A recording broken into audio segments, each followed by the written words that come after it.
Shalom Bapak Ibu Saudara, apa kabarnya hari ini? Semoga kita selalu dalam keadaan yang sehat, bahagia dan berlimpah berkat dari Tuhan. Hari ini kita sama-sama akan mendengarkan perenungan firman Tuhan berjudul True Friend yang diambil dari 2 Raja-Raja 5 ayat 1-14 dan Amsal 18 ayat 24. Sebelum kita mendengarkan perenungan firman Tuhan pada hari ini, mari kita bersatu di dalam doa. Tuhan Allah Bapa kami yang bertahta dalam kerajaan surga, terima kasih Tuhan Engkau boleh menyertai kami dalam istirahat semalam, hingga Engkau boleh bangunkan kami kembali pada hari ini dengan keadaan yang sehat tanpa kekurangan suatu apapun ya Bapa. Tuhan, saat ini kami akan mendengarkan sedikit daripada perenungan firman-Mu. Tuhan berkati hati dan pikiran kami agar boleh tertuju padamu saja ya Bapa, sehingga apa yang akan disampaikan pada hari ini boleh dapat kami terapkan pada kehidupan kami sehari-hari. Tuhan, doa yang tidak sempurna ini kami panjatkan dalam satu nama Tuhan kami, Yesus Kristus. Amin. Perenungan firman Tuhan pada hari ini berjudul True Friend yang diambil dari bacaan yang pertama yaitu 2 Raja-Raja 5 ayat 1-14 di bawah perikop Naaman disembuhkan. Naaman, panglima Raja Aram, adalah seorang terpandang di hadapan tuannya dan sangat disayangi, sebab oleh dia Tuhan telah memberikan kemenangan kepada orang Aram. Tetapi orang itu, seorang pahlawan tentara, sakit kusta. Orang Aram pernah keluar bergerombolan dan membawa terawan seorang anak perempuan dari negeri Israel. Ia menjadi pelayan padan istri Naaman. Berkatalah gadis itu kepada nyonyanya, "Sekiranya tuanku menghadap nabi yang di Samaria itu, maka tentulah nabi itu akan menyembuhkan dia dari penyakitnya." Lalu pergilah Naaman memberitahukan kepada tuannya. Katanya, Beginilah dikatakan oleh gadis dari negeri Israel itu." Maka jawab Raja Aram, "Baik, pergilah dan aku akan mengirim surat kepada Raja Israel." Lalu pergilah Naaman dan membawa sebagai persembahan 10 talenta perak dan 6.000 shikal emas dan 10 potong pakaian. Ia menyampaikan surat itu kepada Raja Israel yang berbunyi, "Sesampainya surat ini kepadamu, maklumlah kiranya bahwa aku menyuruh kepadamu Naaman pegawaiku, supaya engkau menyembuhkan dia dari penyakit kustanya." Segera sesudah Raja Israel membaca surat itu, dikoyakannya lah pakaiannya serta berkata, "Allahkah aku ini yang dapat mematikan dan menghidupkan, sehingga orang ini mengirim pesan kepadaku, supaya aku sembuhkan seorang dari penyakit kustanya. Tetapi sesungguhnya perhatikanlah dan lihatlah, ia mencari gara-gara terhadap aku." Segera sesudah didengar Elisa, abdi Allah itu, bahwa Raja Israel mengoyakkan pakaiannya, dikirimnyalah pesan kepada Raja, bunyinya, "Mengapa engkau mengoyakkan pakaianmu? Biarlah ia datang kepadaku supaya ia tahu bahwa ada seorang nabi di Israel."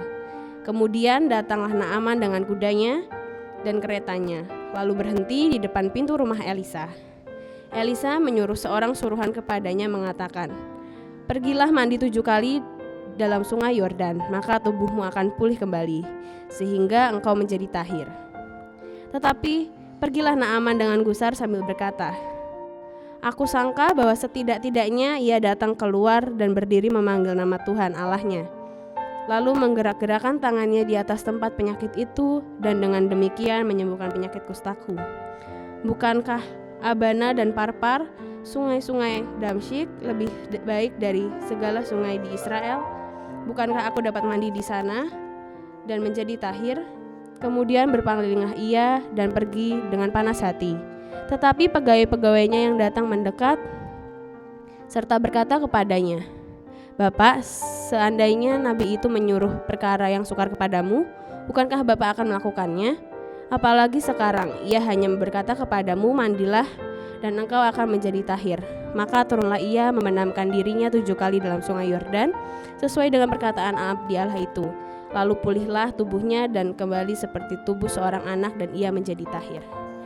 Bacaan yang kedua diambil dari Amsal 18 ayat 24 yang bunyinya demikian, "Ada teman yang mendatangkan kecelakaan, tetapi ada juga sahabat yang lebih karib daripada seorang saudara." True friend dalam bahasa Indonesia artinya teman yang benar. Apa yang dimaksud dengan teman yang benar? Kita bahas satu-satu. Menurut KBBI, teman berarti kawan, sahabat, orang yang bersama-sama bekerja, yang menjadi pelengkap. Benar berarti sesuai, sebagaimana adanya, betul, tidak salah, tidak berat sebelah, adil, lurus, dapat dipercaya, tidak bohong, dan masih banyak lagi. Sebelum saya melanjutkan pembahasan tentang teman yang benar, saya ingin mengajak saudara semuanya untuk flashback ke masa kecil. Waktu kecil, setiap anak pasti bahagia memiliki teman yang banyak. Entah itu teman komplek, teman sekolah, teman gereja, teman les, teman bermain. Kalau misalnya berteman dengan banyak orang, itu rasanya asik aja. Seru ketika kita bisa bertemu dengan orang banyak, berteman dengan orang banyak. Sama dengan saya juga pernah mengalami hal seperti itu. Saya sangat senang ketika bisa berteman dengan banyak orang. Rasanya saya dikenal. Rasanya, oh teman aku banyak nih. Aku pasti ada untungnya kalau punya temannya banyak. Namun seiring berjalannya waktu dan pertambahan usia, jika kita menyadari lingkungan pertemanan itu semakin kecil. Lingkaran pertemanan semakin sempit. Banyak yang datang, tapi nggak sedikit juga yang pergi. Banyak yang meninggalkan tanpa alasan, dan juga banyak yang pergi saat kita jatuh. Dari perjalanan hidup yang telah kita lewati, kita bisa menemukan teman yang sejati. Teman yang ada saat suka maupun duka. Teman yang menerima kita apa adanya, bukan adanya apa.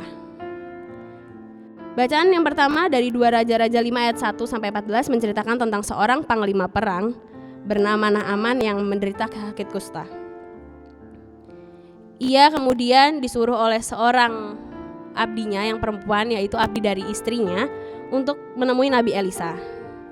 Dan saat ia menemui Nabi Elisa menyuruhnya untuk mandi sebanyak 7 kali di dalam sungai Yordan, sungai yang terkenal tidak bersih. Awalnya dia menolak, mengapa dia harus mandi di sungai yang kotor? Bukankah ada sungai-sungai yang bersih di daerah Damsyik itu? Dan ia pun meminta untuk mandi di sungai-sungai yang lebih bersih. Namun, ada pegawai-pegawai yang sudah dianggap sebagai temannya itu memberikan dia sebuah perumpamaan.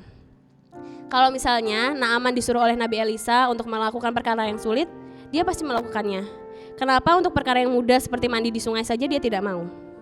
Akhirnya, Nabi Elisa pun memutuskan untuk mandi di sungai dan dia tahir. Dari bacaan ini kita bisa belajar bahwa teman yang benar itu tidak akan menjerumuskan kita ke arah yang salah. Teman yang benar itu dapat dipercaya dan apa adanya. Jika hal yang itu menurut dia ya, pasti jawabannya akan ya, dan kalau menurut dia itu tidak, maka tidak. Kemudian pertemanan yang benar itu juga tidak mementingkan derajat. Seperti yang kita lihat pertemanan yang aman dengan pegawai-pegawainya.